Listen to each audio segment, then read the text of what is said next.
With 2 games remaining on the schedule, the Pittsburgh Penguins remain in the thick of the fight for one of the final playoff berths in the Eastern Conference. But can Sidney Crosby and company get it done? Hunter Hodies joins us to discuss that and all things Penguins next on the Locked On NHL podcast. You're Locked On NHL, your daily podcast on the National Hockey League. Part of the Locked On Podcast Network, your team every day.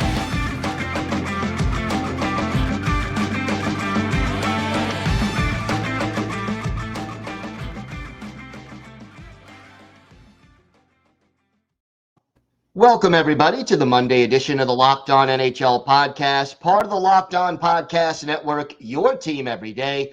I want to thank everyone who makes Locked On NHL your first listen every day. Don't forget to subscribe on YouTube or wherever you get your podcasts so you can get new episodes as soon as they drop. Today's episode is brought to you by Sleeper. Download the Sleeper app and use promo code Locked On NHL to get up to a $100 match on your first deposit. Terms and conditions apply. See Sleeper's terms of use for details. My pleasure to welcome back to the show a very familiar face and voice to Locked On NHL viewers and listeners, Hunter Hodies of Locked On Penguins. And Hunter, it's been quite a roller coaster ride for your team this season, but with 2 games left on the schedule, they are still in the playoff hunt. What has been the key to this team's late surge? I mean, the biggest one I would say is Sidney Crosby. We'll probably touch on him a little bit more in just a few minutes, but 21 points in his last 11 games. He has been doing everything in his power to try and get this team into the playoffs after they missed last year for the first time in over a decade and a half. I mean, he wants more playoff hockey. He wants to play in the playoffs before he calls it a career in the next few years, because, I mean, he is probably going to extend with the Penguins this upcoming summer, whether it's 2 to 3 years. He is going to sign an extension with the Penguins. He's not going to be traded, and he wants to get this team into the playoffs. I mean, his play offensively and defensively has been outstanding over the last few weeks, and if he is able to get them in, even though they are 1 point out right now, you are going to see him get Hart Trophy votes from the NHL media.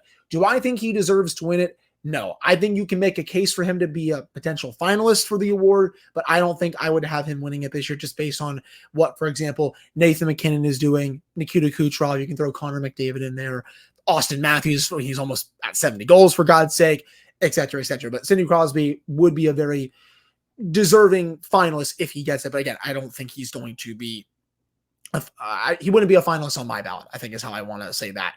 Also, the goaltending, Alex Nedeljkovic, he has been a bit rough in his last few starts. They've been kind of riding him quite a bit just because Tristan Jarry has not played well throughout the last month of the season. He's been mostly very good. He's been also making timely saves, even in the games where the Penguins haven't gotten the greatest goaltending from Ned, especially these last 3 to 4 games. He's still been able to make timely saves where the Penguins have needed them, and that's gone on for the Penguins to score at the other end overall. So those are the 2 biggest things right now for how the Penguins have been alive in this race. I'll also throw Michael Bunting out there, Gil. He's been awesome since coming over from Carolina. He's been an added presence, I think is the best way to describe it. He just brings a dimension that the Penguins haven't had in quite some time. Honestly, since Patrick Hornquist left. He's great at those greasy goals, great at the net front.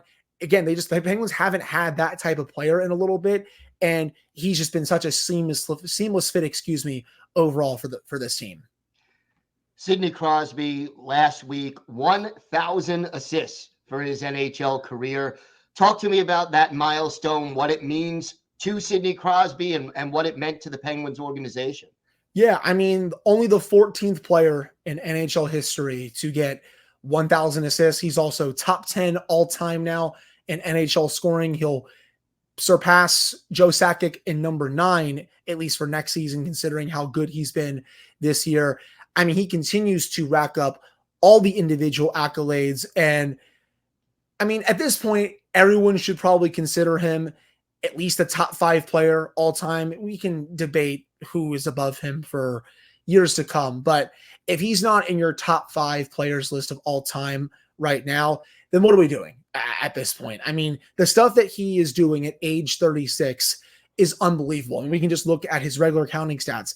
90 points in 80 games this year. If this team had a functioning power play for the season, if it wasn't one of the worst units in the league, he would be well over 100 points, which as someone who's 36, that's going to be 37 in August, that's insane, Gil. I mean, the fact that he is producing like this at 36, and it makes me just sick that there's still a good chance that this team might miss the playoffs, despite what Sidney Crosby is doing on a nightly basis. It is a pleasure to watch him play hockey every night for this team. And I mean, I know this is Captain Obvious speaking here. It is going to be really strange when he is not playing for this team whenever he decides to retire. I'm just going to continue to cherish moments like this forever, to be honest. 2 games left. You got Nashville at home, the New York Islanders on the road. What will it take for this team to make the playoffs? Do they need to win both? Would 3 points be enough? What has to happen? Got to get all 4. You got to beat Nashville on Monday at home. Nashville does still have something to play for. I was hoping that Colorado was able to take care of Las Vegas on Sunday, and they were for 2 periods until the Knights stormed back, tied it in the third, won the game in overtime. Had the Knights lost that game, the Predators would have been locked into that first wildcard spot, and they would have had nothing to play for on Monday. There's still maybe a chance that they rest a couple of their veterans, but still, they have at least something to play for just because they may not want to drop down to wildcard 2 and play the number 1 seed in the Western Conference. And right now, that's looking like the Dallas Stars. That would not be a good series, I don't think, for the Predators. But they got to win that game. They then travel to the Island on Wednesday to take on your Islanders. They got to win that game.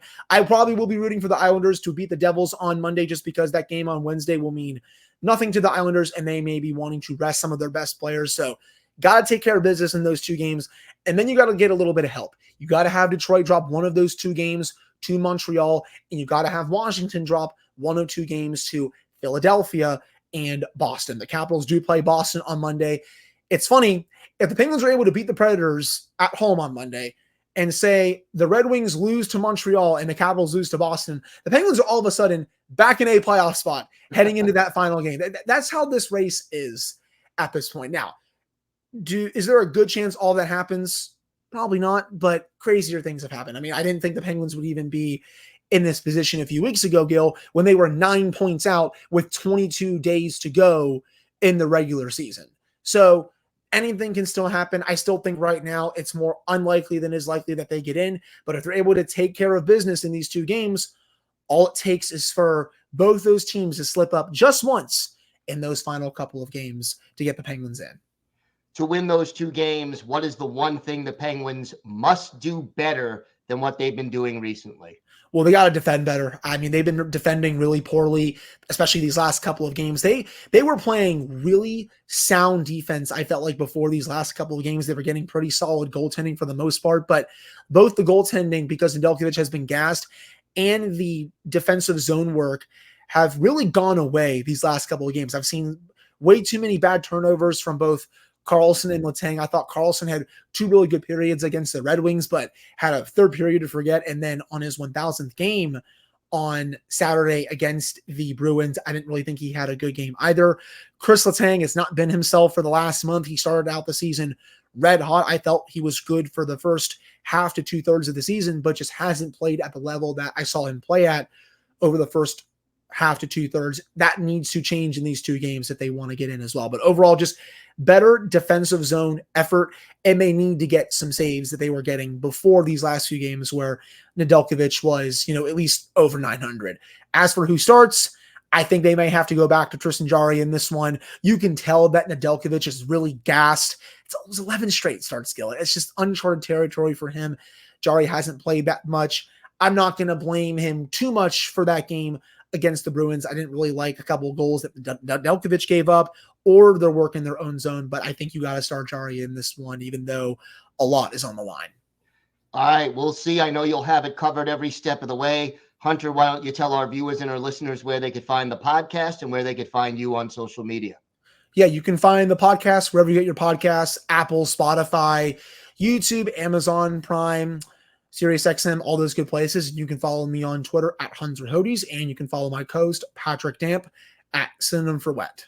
All right, Hunter, thanks so much. Always a pleasure. Of course. Thank you for having me. Today's episode is brought to you by Sleeper. Regardless of where your favorite team is in the current standings, I want to remind you, you can win big playing daily fantasy hockey on Sleeper, the official daily fantasy app of the Locked On NHL Network.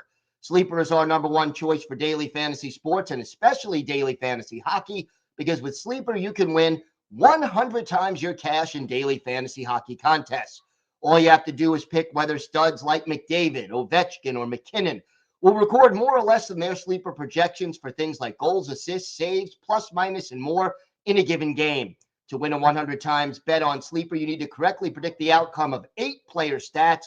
You heard me, hockey fans. You can win 100 times your money playing daily fantasy hockey with Sleeper. Use promo code LOCKEDONNHL. You'll get up to a $100 match on your first deposit. Terms and conditions apply. That's code LOCKEDONNHL. See Sleeper's terms of use for details and locational availability.